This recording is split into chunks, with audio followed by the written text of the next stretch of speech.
إن جاك كبحوي تاجد هاي هنا فيديو قال لنا فيديو مرة محمود يعني أنا بقرال بعد هنا قرال كذا اللي قاعد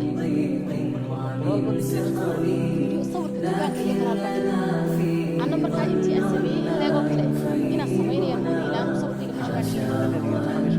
قال لي مش ماشي أنا يجوا كم جاد من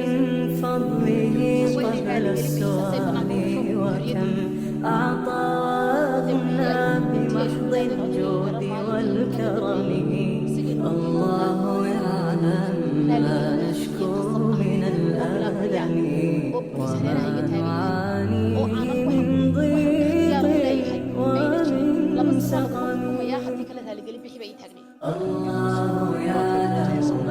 يعلم muuqaalku iga duubay ninka dukaanka laftarkiisa ayaa iga duubay isaga hadal igula waribana waxaan waa ku qasbanaa hadal aniga oo marmuusan karaynin waan hali hada oo xataa ayna iga soo bixi karayn oo inaan idhahdo من فضله قبل السؤال وكم أعطى وأغنى بمحض الجود والكرم الله يعلم ما نشكو من الألم mooyaane awlaad baan leeyahay dhammaan dadkii oo dhan ana iga hadlayaan oo waxa laga hadlayaa inaan video layga soo duubay oo ummadii oo dhan ubadkaygii baa hooyayo meel ku wada jira oo marra dilacsan oo way hooyo waxa soo dhacay wadanka jeclay ee aad u dadaalaysay ee wadankayga haysay ayaa la iibleeyay maxay waxa soo dhacay inta waxa ka dambeysay oo kale hay'ad sharci ah ayaa laga oo ah inaan marka inaan marka كم جاد من فضله قبل السؤال وكم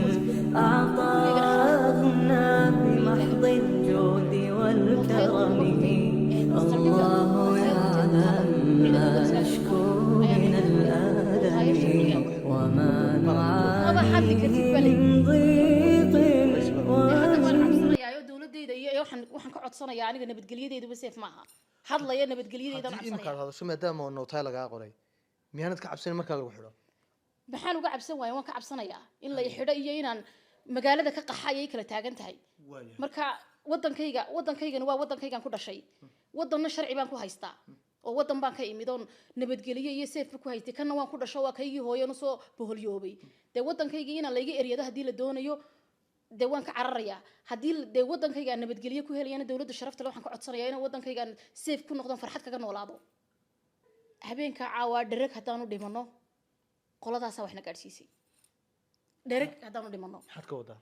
dhereg hadaan u dhimano baan ku iska dhaaf xanuun nagu dhacay wax nagu dhacay aniga iyo reerkayga oo dhani daawadayaal sidoo kale isaguna waxaa nala jooga inantan dhalinyarada ee qurba jooga odaygeeda iyo walaal soo dhow